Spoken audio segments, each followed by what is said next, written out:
ઉત્તર ગુજરાતમાં કોંગ્રેસની આખી ટીમ કામ કરી રહી છે. સહપ્રભારી તરીકે સુભાષસિંહ यादव जी अपनी साथ है. मैम बहुत बहुत स्वागत है आपका न्यूज रूम में. नमस्कार. आपके लिए एरिया नया होगा लेकिन राजकारण तो आपके खून में है, ब्लड में है. किस तरह से इस पेटा चुनाव को देख रहे हैं जब आपको सहप्रभारी के तौर पे पहली बार यहाँ पे जिम्मेदारी दी गई उत्तर गुजरात में? किस तरह से आप इस यहाँ पे काम कर रहे हो और अब तक क्या समझ गए हो, यहाँ का क्या माहौल है? देखिए, ये नॉर्थ गुजरात की मैं प्रभारी बनाई गई हूँ, उसके बाद ये पहला इलेक्शन है और मेरे लिए भी एक नया अनुभव है.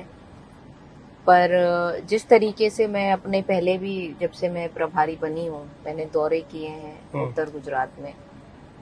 मैं सब डिस्ट्रिक्ट में गई हूँ, कुछ ब्लॉक्स में भी गई हूँ. जो मैंने अनुभूति की है वो ये है कि कांग्रेस पार्टी बहुत ही मजबूती से और निचले स्तर तक, तहसील, गांव, जो आप कह लें, ब्लॉक, जिला पंचायत, हर स्तर तक बहुत ही मजबूती से उनके कार्यकर्ता हैं और बहुत ही मजबूत स्थिति में है और बहुत मजबूती से अपना काम करती है. मुझे भी देखकर बहुत आश्चर्य हुआ क्योंकि और विभिन्न राज्यों में हम देखते हैं जहां पर हम इतना जोश और इतने बूथ लेवल पर कार्यकर्ता नहीं देख पाते हैं. लेकिन यहाँ मेरे जुरिस्डिक्शन की अगर मैं बात करूं तो जब से मैंने प्रभार लिया है, मैंने बूथ लेवल कमेटी में भी कम से कम 11 से लेकर 20 तक मेंबर्स रखने का काम किया है. और उसमें मुझे ज्यादा लेग एक्सरसाइज नहीं करनी पड़ी क्योंकि कहीं ना कहीं 11 तो मिनिमम थे ही बूथ लेवल पे कमेटी मेंबर. तो बहुत अच्छी बात है कि हमारी पार्टी बूथ स्तर पर यहाँ मजबूत है.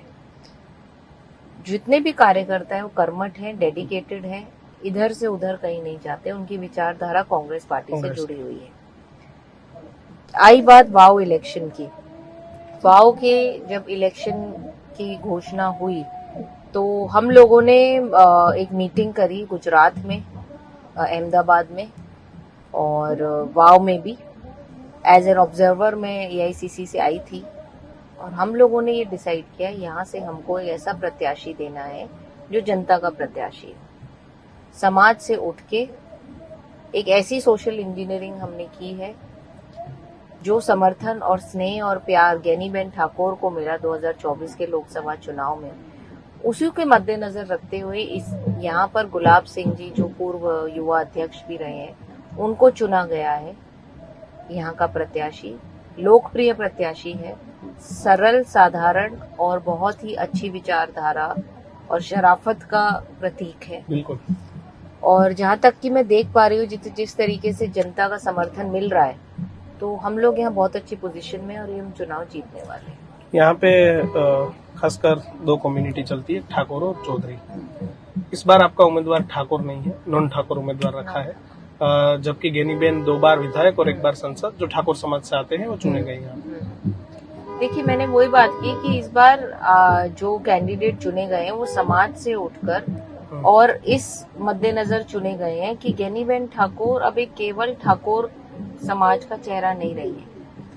ठाकुर समाज से उठकर उन्होंने ठाकुर समाज को जो पहचान दी है देश के स्तर पर, वो अब एक गुजरात का चेहरा हो चुकी है. हमारे पार्टी की एकमात्र सांसद चुन के गई थी वो संसद में. हालांकि और भी जा सकते थे, लेकिन फिर भी कुछ ना कुछ, जिस तरीके से बीजेपी का कार्य क्षेत्र होता है, वो कहीं ना कहीं धांधली करके हरा देते हैं कैंडिडेट्स को. बट ज्ञानीबेन का वहां पहुंचना खाली ठाकुर समाज ही नहीं, पूरे गुजरात का सम्मान था. तो हम लोगों ने इसी सोशल इंजीनियरिंग को रखते हुए और देखते हुए कि कौन कैंडिडेट है जो मजबूती से लड़ सकता है. ये चुनाव गुलाब सिंह नहीं लड़ रहे हैं, बिल्कुल, राजपूत समाज नहीं लड़ रहा है. ये चुनाव कांग्रेस पार्टी लड़ रही है, ये चुनाव राहुल गांधी जी लड़ रहे हैं, ये चुनाव ज्ञानीबेन ठाकुर लड़ रही है, और ये चुनाव कांग्रेस का हर वो समर्थक लड़ रहा है जो चाहता है कि ये चुनाव हम जीते. क्योंकि हमें 2027 में जो राहुल गांधी जी ने कहा था सरकार बनाने की बात, और मैं यहाँ पर खुले तौर पर कह सकती हूँ कि मुझसे भी आप लिख कर ले लीजिए कि हम ये चुनाव वाव बाई इलेक्शन जीतने वाले हैं. क्या आपके पास जीत का क्या समीकरण है मैडम? जीत का समीकरण है, जनता हमारे साथ है. जनता समझ गई है कि बीजेपी के जो 30 साल का शासनकाल रहा है उसमें किसी भी तरीके से जनता ऊपर नहीं उठी है. जो पिछड़ा समाज है, दलित समाज है, शोषित समाज है, वो अभी भी पीछे है। तो ये बहुत जरूरी है कि हमारे जो निचले स्तर पर आदमी जो कांग्रेस पार्टी के साथ पहले से जुड़े हुए थे, जो हमारा कोर वोटर था, वो हमारे साथ जुड़ रहा है वापस और वो हमें आस्था दिखा रहा है। आप देखिएगा इस चुनाव के नतीजे का जो एक छोटी सी चिंगारी होगी उसकी एक बड़ी आग आपको 2027 में नजर आएगी। बहुत बहुत धन्यवाद જી, ધન્યવાદ. વાત करने के लिए। તો સહપ્રભારી હતા, ગ્રાઉન્ડમાં જઈને મહેનત કરી રહ્યા છે, નવો વિસ્તાર છે, પરંતુ એમ છતાં પણ એમનો જીતનો વિશ્વાસ છે। એક એક લોકોને મળી રહ્યા છે અને જે વાવની અંદર જે બંને રાજકીય પક્ષોમાં જે મહેનત થઈ રહી છે એમને સાથે વાતચીત કરી રહ્યા છીએ।